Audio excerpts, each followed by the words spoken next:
Здравейте, приятели! Аз съм Лора и много обичам да пътувам. Намирам се в Северна България, в град, който отдавна искам да посетя. Наричат го Малката Виена. Следващите няколко часа ще обикаляме из красивите улици на Русе. За щастие имаме приятели от Русе. Ето ги там. Приятели от Карлово, от Карлово. Добре, да не само от Русе, и от Карлово. И те ще ни покажат най-красивите места в града. Хайде, елате с нас!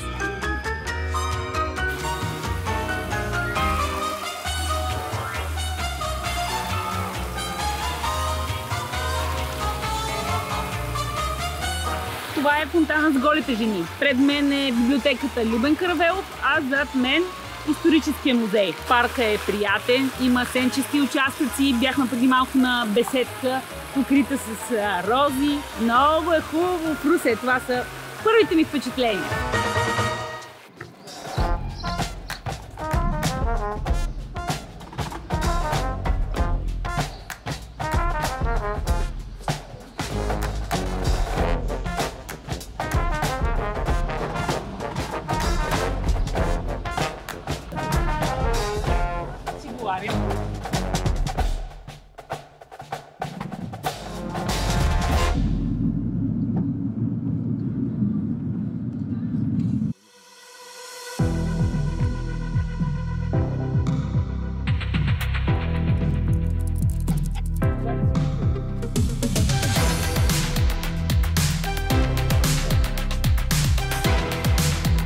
Хълма Левента, най-високата част на Русе, и тук се намира телевизионната кула, 210 метра, заедно с антената. Добре съм си научила урока, нали?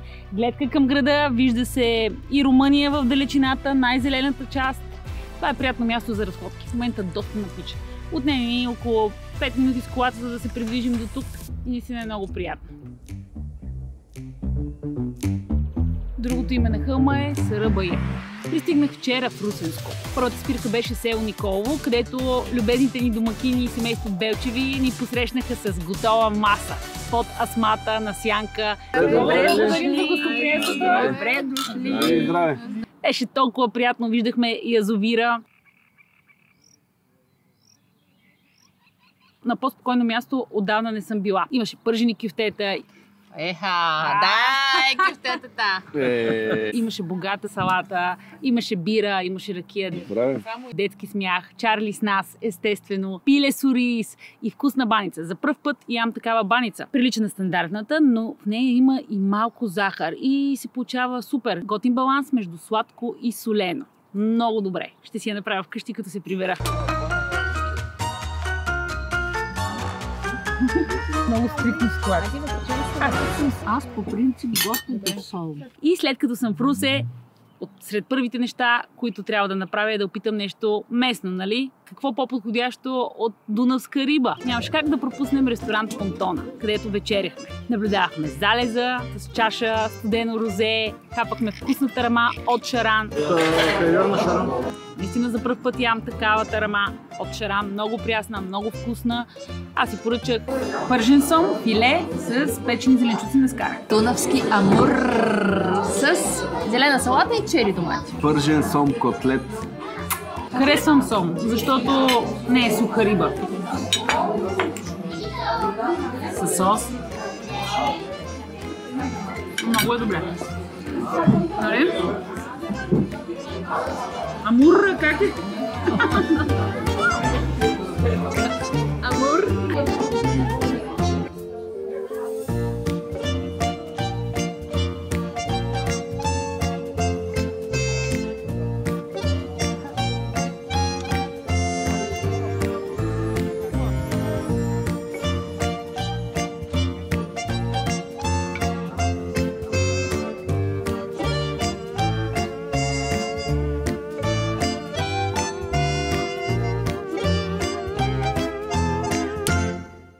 И сега съм тук, на този хълм, и наблюдавам, макар и отдалече, не най-голямата, ами втората най-голяма река в Европа – Дунав. Това е и северната граница на Република България. За съжаление, кулата не е отворена за посещение. Преди години е работело кафе точно в високата й част, но то не функционира към днешна дата.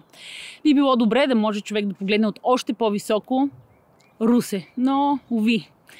Кафето не работи. А когато са строили кулата, замисъл е бил да има механизъм и най-горната част, където е кафето, да се върти точно както е в Берлин. Вчера оставихме децата в село Николо, сега тръгваме натам, за да ги вземем. И продължава обиколката из Русе.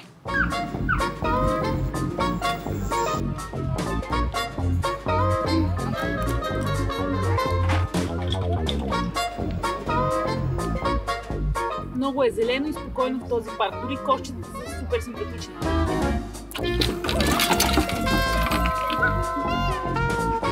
Ма не чува, може би вече. Чарли, обръщаш ли се, бе? Чарли! Чарли! Чарли! Чарли! Чарли!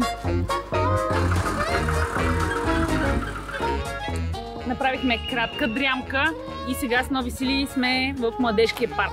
В Русе има две емблематични места за среща. Едното се нарича Вазата И лайното. Вазата е конструкция, която е изградена тук за пръв път през 50-те години на 20 век. Висока е над 3 метра и всяка година шарката е различна. Нужни са около 30 000 цветя, за да изглежда по този начин. А лайното се нарича така, защото тук се намираха едно време емблематични кафенета за Русе, но над тях, както и сега може да се види, имаше много дървета. На тези дървета имаха живи много птички, които пакаха и оттам идва и името на мястото. След Вазата, по пешеходната главна, продължаваме напред към следващото място.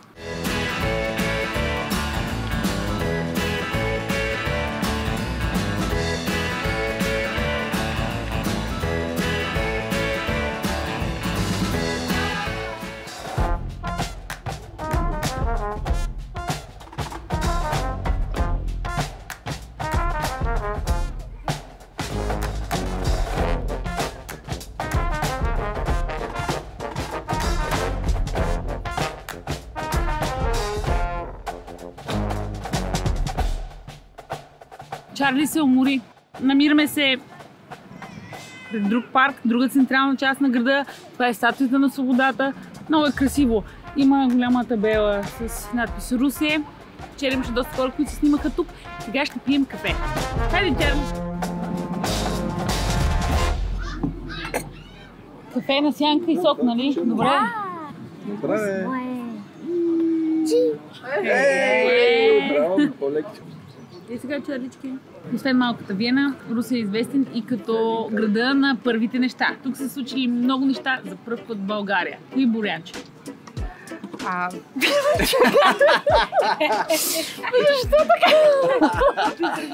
Доколкото знам, Русе е първата ЖП линия, първото улично осветление.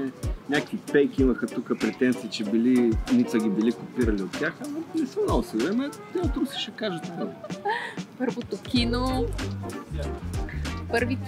За първ път е имало човек назначен, който да пали уличните фенери и сутрин да ги изгася. А в Карлово какво първо се случи? Ох, не знам какво друго първо има, аз всичко забравих. Всичко започва от Карлово. Ти не знаеш ли, ти не си някъде съм ти. Сетих се. Първата фабрика за сапуни, първата пивоварна, първата телеграфна линия, и първата банка, първата метеорологична станция и първата фабрика за кош. Първото застрахователно дружество, първата търговска камара и първата фабрика за мебели. Първият град с градоустройствен план, в който се построяват бордюри и тротуари, и първият град, в който улиците получават имена. Тук е основано първото аптекарско дружество, първото техническо дружество и е построен първият асансьор и още много други неща за пръв път. Толкова много неща за пръв път са се случили тук. Аз пък за пръв път идвам в Русе и за пръв път си забравих часовника, без който не мога. Лора, после къде ще ходим? А къде отиваме на корабчето? Супер! Ето го! Вече сме на корабчето Русчук. Пълно е с хора, успяхме да се класираме и след малко ще потеглим по река Дунав. Много обичам да съм в лодка във водата. За първ път съм в толкова голяма река. Най-голямата в България.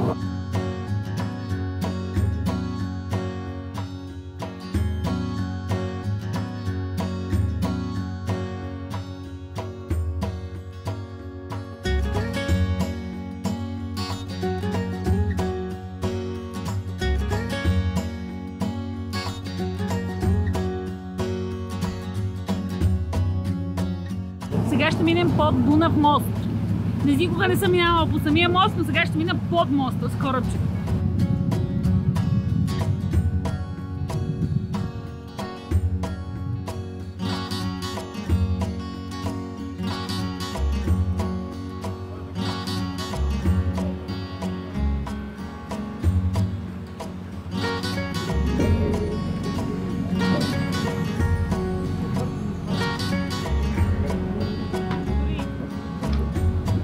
Малко след като преминахме Дунав мост, се връщаме наобратно. Имахме ескорт от двама младежи с джетове, които правиха разни номера. Много добри бяха, помахаха ми даже. Сега отново отиваме към Русе, там откъдето тръгнахме. През цялото време капитана ни даваше важна и интересна информация за реката, какво има отляво, какво има отдясно. Най-много ме впечатли факта, че от бряг до бряг разстоянието е около 900 метра. Наистина е голямо. На места реката е доста дълбока, но в по-голямата част е около 10 метра дълбочината в момента. Абонирайте се за канала с камбанката, харесайте това видео.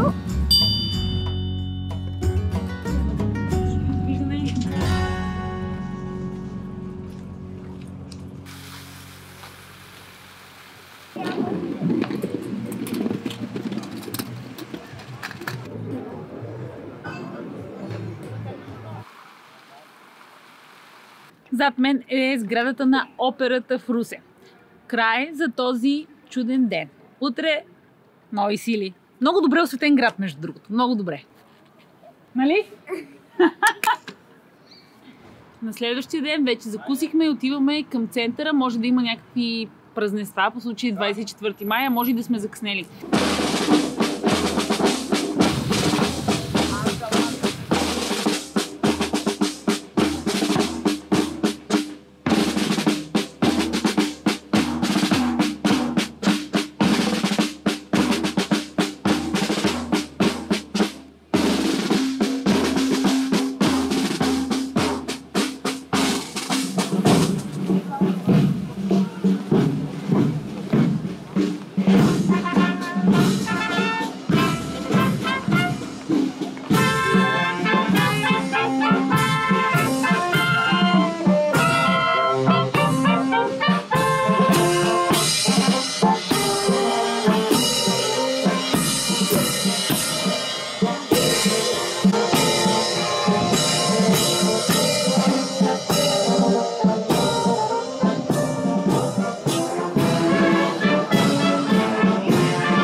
Много добро настроение се усеща в Русе по случай празника 24 май. Пълно е с народ, с усмивки, с детски глъч, песни, знамената се веят.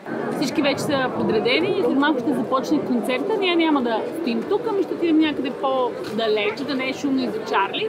И оттам ще слушаме концерт.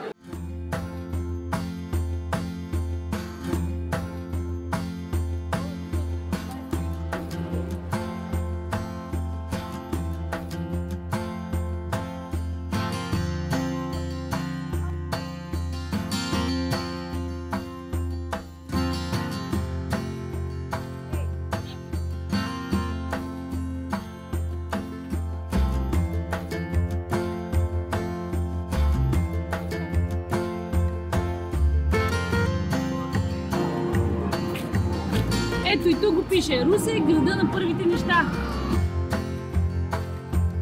Руси има толкова много какво да се види и опита, но времето винаги не стига и винаги е кът. Много исках да посетя музея на транспорта, но го оставям за някой следващ път. За щастие, около Русе също има какво да се види и то не е никак малко. Като например Басарбовския скален манастир, който между другото е единствения действащ скален манастир в България. Отдавна искам да дойда на това място.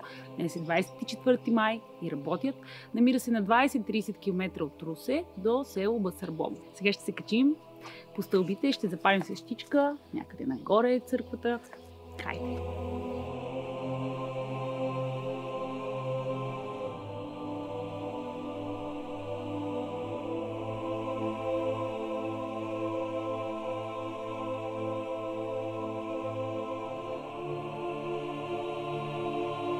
Манастира е изграден още по време на Второто българско царство, през 12 век. Долу ме поправиха. Намира се на около 10-15 км от Русе. Аз малко пресолих манчета. По-близо сме до Русе, отколкото си мисля. Запалихме свещичка и слизаме надолу.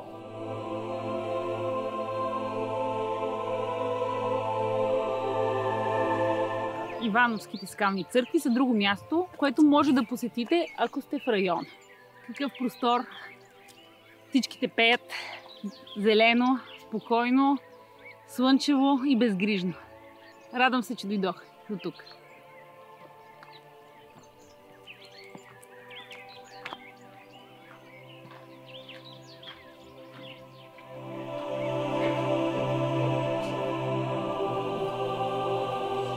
Малкото помещение е параклис, посветен на свети Герасим Лютерански. Входът на църквата е бил там, където сега е балконче.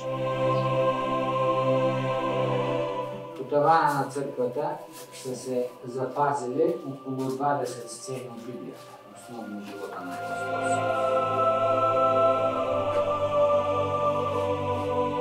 Скалните църкви са под закрилата на ЮНЕСКО и наистина са доста впечатляващи, защото стенописите са много добре запазени на места. Не съм виждала подобно нещо.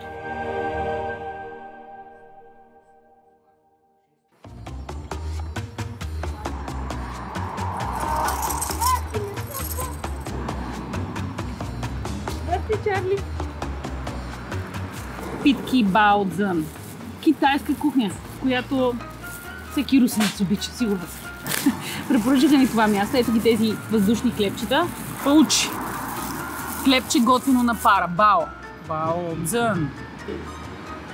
И плънка от кайма. О, има и доста сок вътре. Ще внимавам да не го изгоря. Отделно слагам чили и чесън, като олио и малко соев сос. Как тези въздушни хлебчета са станали толкова обичани в Русе, нямам идея. Вкусна е тази русенско-китайска улична храна, шумна от улицата. Радвам се, че дойдох тук. Има сянка и не е особено далеч от главната. Вървяхме 15 дни. Айде бе! Не е да е китайско явно, не му хареса, а може би нямаше месо, само хляб. Това е претенциозно слученце. Да знаете, приятели, че ако около 24 май попаднете в Русе и искате да хапвате някъде, резервирайте предварително. Ние не успяхме да си намерим място, на което да хапнем и дойдохме чак тук, Николово. От тук започна и моята разходка из района. Това беше първото място, което посетих. По-тъсмата, богатата трапеза. Благодаря за гостоприемството на семейство Белчеви и за това, че Борянчето беше с нас тези дни и ни развежда из Русе и ни показа най-основните забележителности. Много ми хареса в Русе, с удоволствие пак ще дойда някой ден. Надявам се видеото да ви е допаднало. Ако е така, харесайте го, споделете го с близки хора и се абонирайте за канала ми, ако още не сте го направили. Така ще пътуваме заедно в България и по света. Нямам търпение за нови дестинации. Чао, до скоро! Аз съм Лора и ви казвам приятен път. И Чарли. Чарли, ела тук. Хайде, скачи. Мързи го вече. Много се умори. Много се умори. Хайде да тръгваме към София, ей! Не иска.